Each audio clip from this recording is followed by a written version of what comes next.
let's go ahead and jump into the first topic, which no, is not going to be the NVIDIA thing. Instead, it is going to be me solemnly swearing, I cross my heart, hope to die, to never unnecessarily feud with another creator again.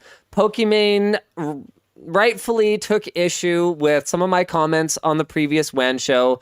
I do think that her initial take, at least in the limited context I had, because it was a tweet, which is why I just shouldn't have addressed it in the first place. This is why Twitter sucks. Yeah. It's one of the reasons Twitter sucks. I do think that this was not an amazing take, but I shouldn't have reacted to the way that I did, because it's clear that there were multiple additional layers to her take, which she actually very graciously spelled out for me in a way that even I can understand, which is great. I think her response was actually very good. Yep, she basically gave me a lesson on how to disagree with people on the internet.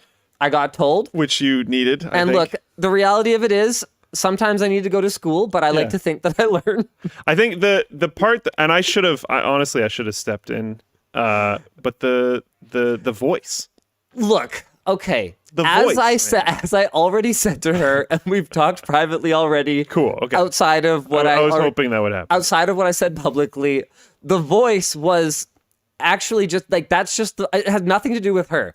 The reality of it is, even though I've followed her career for a very long time, because in my mind, she's legendary and prolific. Well, it's not even that, because there's plenty of legendary and prolific online creators that whose careers I do not follow. Okay, because the reality of it is, I don't have time to watch a ton of content, especially streamers. No offense, but I mean, to really follow someone who streams like 3, 4, 5, 6 days a week for 6, 7, 10 hours. I mean, I have stuff to do. Yeah. Like, I have a company to run, and I have a family to like pay attention to sometimes. Like, it's not realistic, right? So I don't necessarily follow the content, but I follow key careers. So careers that I follow include people like Phil DeFranco, whose career I've followed because it was one after which I very closely modeled my own.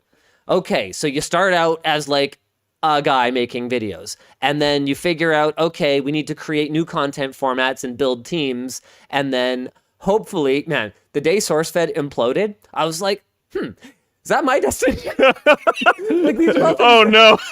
Because I was watching him seemingly build this empire, and then things went kind of muddy for a bit. And I was like, okay, nothing good ever stays. Oh no. Like, do you remember me freaking out about that at the time? Yeah, actually, yeah. Yeah, that was way back when we were in the Langley house. We weren't nearly as established as we are now. So the reason that I follow people like a Phil DeFranco or people like a Pokimane is that they tend to take. If you want to still am I? Sorry. Yeah. Is that they take a more, in my assessment, business-oriented approach to what they're doing versus just being a magnetic, electric personality that people can't resist and just kind of letting everyone else do the work. And that's not to say that those individuals don't have these magnetic personalities. Obviously, you cannot succeed in this space without having some degree of likability or being me. Just ending up annoying everybody with the hot takes. Brutal. I'm just saying that there's a reason that I followed her career. And so the reality of it is I didn't want to start beef with her. It had nothing to do with her style or anything like that. That's just like my go-to like Valley Girl voice. And one of the reasons that I do the Valley Girl voice is that I will often do it as sort of an exaggeration of the way that I already talk. And when I'm scripted, right, I don't like, say like and stuff, a lot, like, right? But I actually get a ton of feedback on the WAN show, and I've tried to cut it back, that I really do speak Valley Girl, and that's a bit of a north, like the Pacific Northwest thing, I think. It is, yeah. So sorry, but like, what am I supposed to do about that? That's how I speak. That's just how, and so I will tend to, if I am. And I already acknowledged it was very rude, but if I'm mocking something that I consider to be a bad or a dumb take, then I tend to lean into it a little heavier. It was nothing to do with her. And Yeah, I should not have done that. I think it just should have been terrible. isolated. If you were going to go after her take, the voice thing shouldn't have been. And really, the worst part is that if I was going to say, okay, nameless creator, I shouldn't have replied on Twitter. I kind of didn't think people would put 2 and 2 together. And I figured there were probably other creators with the same take. So I wasn't going to end up becoming a personal thing. I interpreted the nameless creator thing, which was worded a little oddly, but I interpreted it as you trying to just not bring more light to it. Unfortunately, because I had replied to her tweet, which then it sounded like a slight. It sounded like I was like, oh yeah, Pokimane. What is she, like, Canadian or something? Gross, right? Yeah. It's funny because I'm Canadian. Please just. Yeah. Okay, I don't know. There might be people who don't know. the point is, terrible tweet. I removed the tweet. I'm not going to remove the bit of the WAN show, and I've already told her this, and if she wants me to remove it, I'll remove it.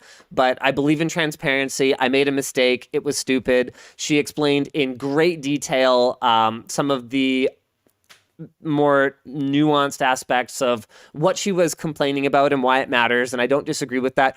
I still think her initial tweet sucks. And, like, honestly, you can see, and, like,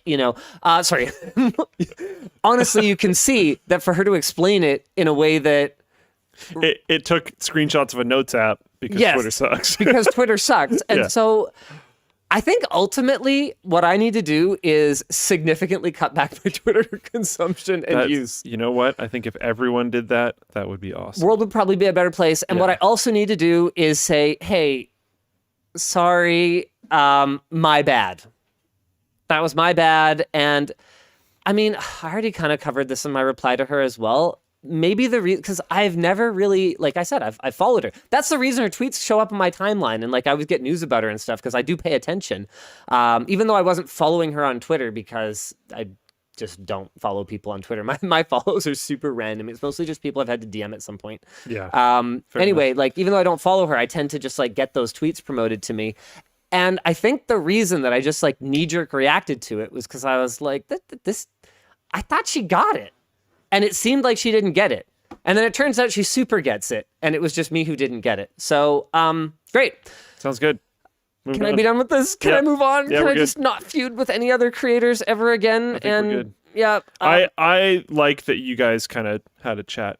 You know what? That's actually something we both said in our DMs is, like, it's unfortunate that it's because of this, but I'm glad we finally connected. Yeah, no, but seriously though, like, that, I think that's actually cool. Yeah, we'll probably find an excuse to work together at some point in the future. And that's cool. Of time. I like when things get properly resolved.